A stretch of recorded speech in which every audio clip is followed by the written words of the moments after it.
Hello friends, welcome back to my channel. If you're new, you're welcome. My name is Ansafon, and if you haven't subscribed, kindly subscribe, hit the notification bell to get notified each and every time I upload the new tutorials to my channel.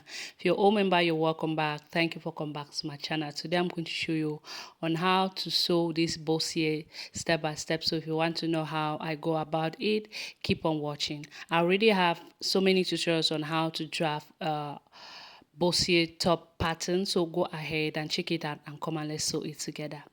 So first thing I have here, I have my pieces already cut out. Then I went ahead to lay out an interfacing, and this interfacing is kind of very soft and it's rough at the other side while a bit smooth at the other side. You go ahead to lay that part that is rough, you lay it up to the wrong side of your pieces. Then you're going to go ahead and press it up with a steam iron. This way it's going to be stick together.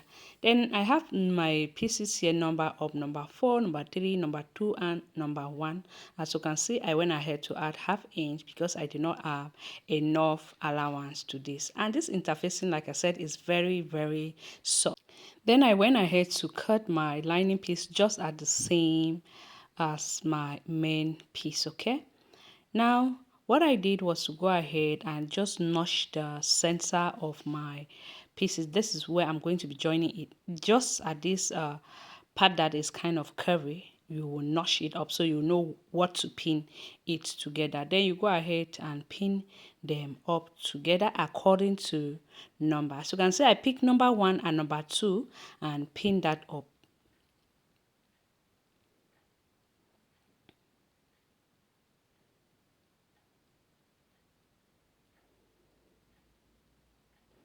While making sure everything is at the same and nothing is being like twisted along the line, just go ahead and pin everything up. Okay, see the way I'm taking my time to pin them up. Take your time and pin it up. Then when I'm done pinning number 1 and number 2, I'll just go ahead and grab the other side and I'll be pinning it again together. I'll take in number 3, I'll pin again to number 2. Then when I'm done with number 3, I'll pick number 4 and I'm going to pin that up. Make sure you're pinning the right side of your pieces facing the right side of the other piece. Then when I'm done pinning, I'll just take it to the machine. I'm going to stitch half. That's the ½ inch I added to my allowance. I'll do the same thing to my lining piece. All right, look at the way I started stitching. I started stitching from the downer part to the top part. You should do the same thing.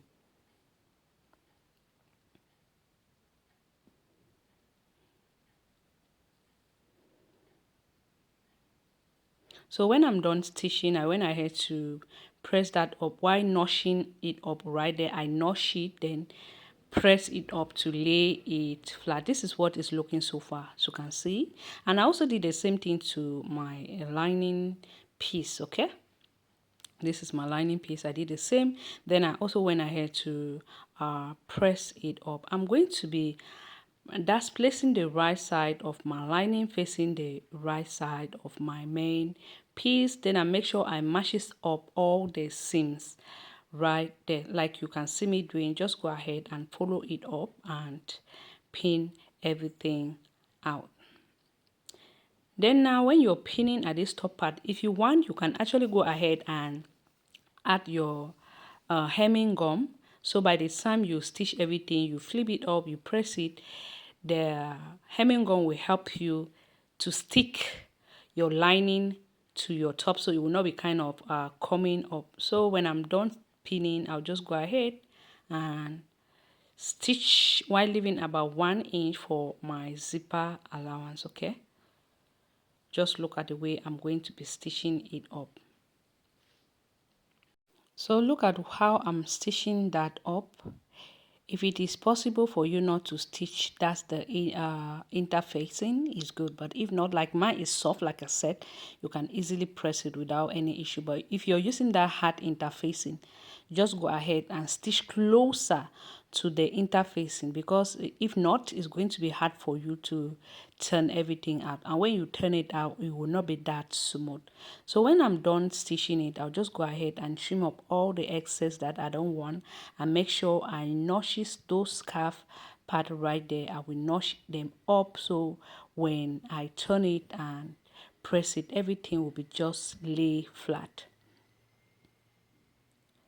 Look at the way I'm taking my time to trim it up. And now I'm just going to go ahead. I'll be adding up my zipper to it, and make sure I lay the right side of my zipper facing the right side of my main piece, not the lining piece. Okay, then I'm leaving about half an inch at the downer part. I'll just leave half an inch at the downer part. Then I'll go ahead now to pin that up. I'll just go ahead and make sure I pin it up. Then I'll take it to the machine. I'm going to stitch that up. And at this part here, you make sure you have to leave your zipper open, because if you join everything up together, you will not know how to open up your top because the zippers are closed. Make sure you leave the zipper open. I'll take it to the machine now. I'm going to stitch. See, look at the way I'm going to be stitching it. Then I'll place my lining piece on it, just like so.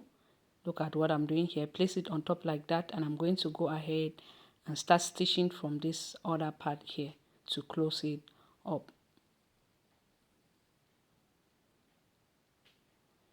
Then when I almost get here, I'm going to kind of zip my zipper. Then I send one part of the zipper inward because it belongs to the other side of the top. Okay, then I'll continue stitching right there. Top stitch on the zipper. Make sure not to break your needle. I'm going to trim up the excess, right? Then now I will send my hand inside and flip it to the right side. Before I go ahead and flip it, I'll trim off that excess. Now I'll go ahead now just to pin the other side of the top, pin it to the zipper. Okay, I'll just go ahead like that. Look at the way I'm grabbing it. I'll just take it over like that, join them up together while making sure I still leave half inch like I did to the other side at the downer part down. When I'm joining my lining to it, I have to go ahead and leave 5 inch open. This way I'll be able to send my hand inside and turn up my top. Okay, now this is what it's looking like. As you can see, the top is kind of very, very beautiful, and this is where I left open. Okay, I'll be top stitching that on top. This way I'll close that hole that is remaining. And one thing I love about this is the inside is very, very, very neat, as you can see for yourself. Next thing I have to do now is just to go ahead. I'll be pressing it up. While making sure I'm pressing it up, I have to press the lining inside like this. Just place everything like and press it inside. This way your lining will not be kind of clamming up. Like I said before, you could add your hemming gum to it.